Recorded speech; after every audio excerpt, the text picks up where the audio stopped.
आज सवेरे उठने के बाद से ही रमा को कुछ ठीक नहीं लग रहा था। उसे बार बार उल्काई हो रही थी। वह मन ही मन घबरा रही थी कि कहीं फिर से प्रेगनेंसी, क्योंकि उसके पीरियड की डेट से 7 दिन ऊपर हो चुके थे। प्रेगनेंसी के बारे में सोचकर ही उसका दिल घबराने लगा, धड़कनें तेज हो गई। वह माँ तो बनना चाहती थी। वह चाहती थी कि 6 साल से सूनी पड़ी उसकी गोद एक बार फिर हरी हो जाए, मगर पिछले 3 बार से उसे जिस पीड़ा भरे अनुभव से गुजरना पड़ा था, उसकी याद आते ही उसका मन खिन्न हो जाता है। कहीं इस बार भी वही सब दोहराया गया तो हे ईश्वर रक्षा करना। वो एक गहरी सांस भरकर बिस्तर पर बैठ गई। पलक और अजय अभी सोए हुए थे। आज रविवार था, दोनों के लिए देर तक सोने का दिन। माँ जी छोटे चाचा जी के घर गई हुई थी। नवरात्रि चल रही थी। पोते के जन्म की मन्नत पूरी होने के लिए उनके यहाँ देवी का जागरण था। जाते हुए माँ जी खुश नहीं थी। पता नहीं देवी की हम पर कब कृपा होगी। मुझे पोते का मुंह दिखा दे तो मैं भी जागरण करवाऊं। देवी माँ की परम भक्त माँ जी ने कोई मंदिर, कोई उपवास नहीं छोड़ा था। हालांकि घर हर तरह से संपन्न था, किसी चीज की कोई कमी नहीं थी। फिर भी माँ जी को लगता था कि देवी की उन पर कृपा नहीं है। तभी तो घर में उनकी पोती की जगह 6 साल की पोती पलक ने ली है। रमा की भरी पूरी ससुराल थी। 3 बहुओं में दूसरे नंबर की थी। माँ जी सबके घर आसपास थे। साझा व्यापार था और रोज का साथ उठना बैठना था। हर घर की रती रती खबर दूसरे घर को रहती। माँ जी के अनुसार बाकी सब पर देवी माँ की असीम कृपा थी, क्योंकि खानदान की सभी बहुएं बेटे जन रही थी, सिवाय रमा के। 6 साल पहले पलक को जना था। उसके बाद 2 प्रयासों में लड़के को गर्भ में धारण करने में असफल रही थी। इससे रमा उनकी नजरों में हीन व तिरस्कृत थी। बाकी सभी बहुओं ने कैसे गर्भ में आई कन्या का सफाया कर मात्र लड़कों को पैदा करने का गौरव प्राप्त किया है, यह बात रमा से छिपी नहीं थी। वह गर्भ परीक्षण कर लिंग भेद के आधार पर होने वाले गर्भपात की घोर विरोधी थी। आखिर उसके पापा ने उसे और उसकी बहन को बड़े लाड़ दुलार से पाला था, अतः ऐसी नीच मानसिकता के बीच उसके मस्तिष्क में कभी नहीं पड़े थे। मगर उसकी संपन्न और पढ़ी लिखी ससुराल में तो माजरा ही उल्टा था। कहने को तो पूरा देवी माँ का परम भक्त था। लगभग रोज किसी न किसी घर में देवी माँ के नाम पर कुछ न कुछ कर्म कांड होता ही रहता। मगर जब बात देवी माँ के वास्तविक रूप कन्या के जन्म की होती तो घर के बड़े बूढ़े के मुंह ऐसे उतर जाते जैसे किसी ने उनकी समस्त संपत्ति छीन ली हो। रमा को जब भी किसी भाभी के गर्भपात की खबर मिलती तो उसका मन घृणा और क्रोध से भर जाता।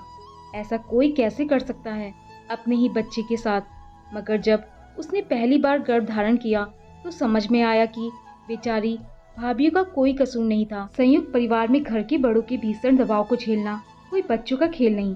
अच्छे अच्छे चित्त हो जाते हैं। फिर घर में एक लाचार पशु सी बंधी बहू की हैसियत क्या है जो अपना विरोध दर्ज कराकर मुसीबतों को आमंत्रित करे। फिर भी रमा ने हिम्मत नहीं हारी। अजय प्लीज, यह हमारा पहला बच्चा है, मैं इसे अवश्य जन्म दूंगी। मैं तुम्हारी मनोस्थिति समझता हूँ रमा, यह तुम्हारा ही नहीं मेरा भी बच्चा है। माँ को तो मैं मना लूंगा, मगर यह जो रिश्तेदारों की फौज आसपास जमा है, जो आग में घी डालती है, उससे कैसे निपटूं? अजय भी परेशान था। चाहे जो भी हो, मैं सोनोग्राफी नहीं कराऊंगी। जैसे भी हो माँ जी को तुम्हें मनाना ही पड़ेगा, रमा बोली।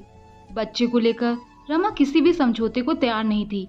अतः एक योजना के तहत रमा मायके चली गई और जब माँ जी को उसके गर्भ की खबर लगी तब तक गर्भपात के लिए बहुत देर हो चुकी थी। पहला बच्चा था, इसलिए रमा की नासमझी का नाटक माँ जी समझ नहीं पाई। फिर पलक का जन्म हुआ, जिसे माँ जी ने बूझे मन से स्वीकार किया।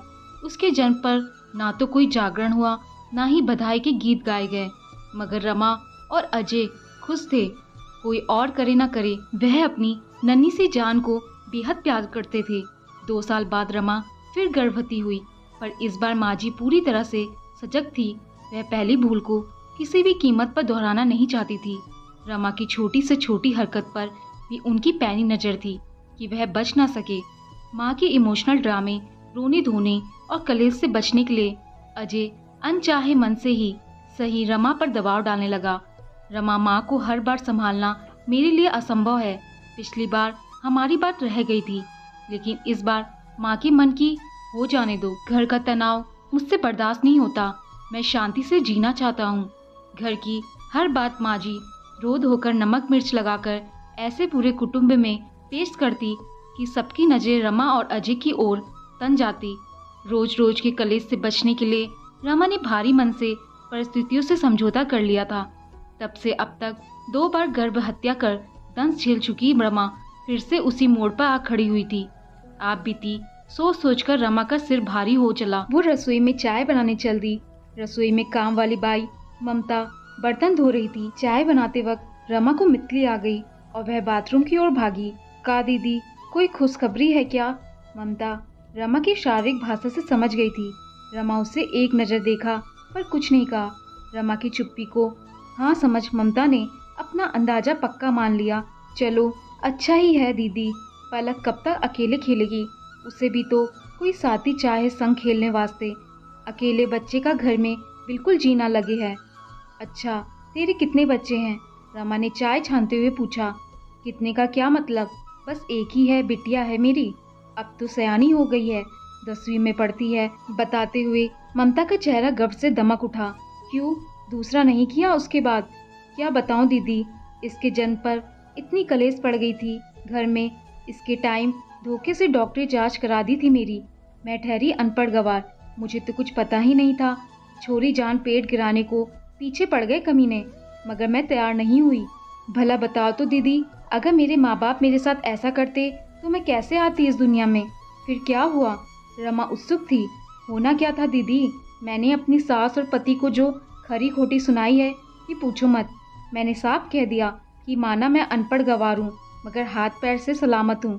कैसे भी करके अपना और छोरी का पेट पाल लूंगी। तेरे दरवाजे पर ना आऊंगी रोटी मांगने। मेरी कोख की तरफ आंख उठाकर भी देखा तो अच्छा नहीं होगा। बस मेरी सास ने मुझे घर से निकलवा दिया और तेरे आदमी ने नहीं रोका तुझे? रमा ने पूछा। वह क्या रोकता, वह तो अपनी माँ का पिछलग्गू था। मैंने भी सोचा, परे हटाओ ऐसे मर्द को जो दुख दर्द में अपनी जोरू का साथ न देकर माँ के पीछे जा छुपे। जो अब काम ना आया, कुछ बुरी पड़ी तो क्या काम आएगा? बस दीदी, अब तो खुद कमा कर खा रही हूँ और बिटिया को पढ़ा रही हूँ। एक ही बात कहती हूँ उसे, दुनिया से कुछ उम्मीद मत करना, खुद मजबूत बनना। रमा ममता की बातें सुन अवाक रह गई। इस बुराई की जड़ें उसके घर तक ही नहीं, दूर बसी गरीबों की बस्ती में भी फैली थी। तुम लोगों में भी होता है यह सब? रमा ने हैरानी से पूछा। होता क्यों नहीं दीदी, हम ठहरे गरीब। जिस सौदे में सिर पर खर्च आ पड़े वह कैसे मिलेगा? खैर जाने दो, हम लोगों में तो यह सब चलता ही रहता है। हम अनपढ़ों में कहाँ इतनी अक्ल कि छोरी छोरी का भेद ना करे। जिस छोरी की किस्मत भली होगी उसे भगवान आप जैसों के घर भेजे है।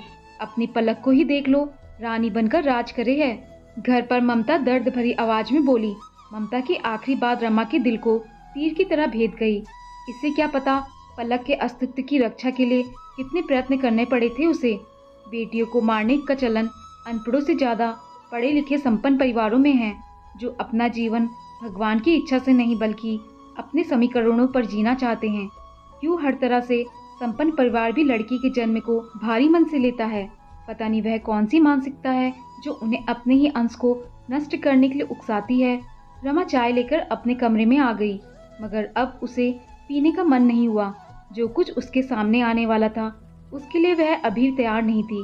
ममता की बातें उसके कानों में अभी भी गूंज रही थी। दिखने में पतली दुबली छीन सी काया वाली ममता, मगर भीतर से कितनी हिम्मती, कितनी साहसी है। एक अनदेखे आजन्मे बच्चे के लिए एक ही झटके में सब कुछ छोड़ दिया। न समाज की चिंता, न सर पर छत की फिक्र, न पति का मोह। मुझ में क्यों नहीं इतनी हिम्मत? मैं तो अजय के बिना रहने की कल्पना भी नहीं कर सकती। मैं तो पढ़ी लिखी हूँ, फिर भी ममता के आगे कुछ नहीं। क्या हूँ मैं? एक जीती जागती इंसान या एक खिलौना जिसे चलाने वाला रिमोट कंट्रोल दूसरे के हाथ में है? रमा स्वयं के विचारों में पूरी तरह से उलझी थी। बाहर निकलने का कोई रास्ता नहीं सूझ रहा था। अजय उठकर अपने दैनिक कार्यों में व्यस्त हो गया। रमा उससे कुछ ना कह सकी, पर वह अजीब सी कसमकस में थी। थोड़ी देर में माँ जी भी आ गई। रमा की खराब तबीयत की वजह समझ आते ही माँ जी खुशी से फूले नहीं समाई और बोली, मैं जानती थी ऐसा ही होने वाला है। देवी माँ मुझे निराश नहीं करेगी। उसने तो रात ही को मुझे ध्यान में बता दिया था कि मेरे घर पोता होने वाला है। अपने सिर्फ इच्छाओं की पूर्ति की खबर सपने या कल्पना में अपने इष्ट देवी देवता से सुनी। ईश्वर वाणी नहीं, बल्कि अपने ही मन का बुना भ्रम जाल है। यह बात माँ जी नहीं समझती थी। रमा की पिछली प्रेगनेंसी में भी देवी ने अपने सपने में आकर पोते की खबर ही दी थी, जो बाद में निर्मूल सिद्ध हुई थी। मैं किरण को फोन कर देती हूँ, वह समय पर जांच कर लेगी। माँ की बात सुन अजय ने निर्विकार भाव से रमा की ओर देखा। रमा की मन की पीड़ा उसकी आंखों में साफ झलक रही थी, जिसे समझकर भी वह कुछ न कह सका। रमा को तीसरा महीना चल रहा था। माँ जी ने रमा की सोनोग्राफी का अपॉइंटमेंट लिया हुआ था और परिणाम अनुकूल न होने पर गिराने का इंतजाम भी पुख्ता था।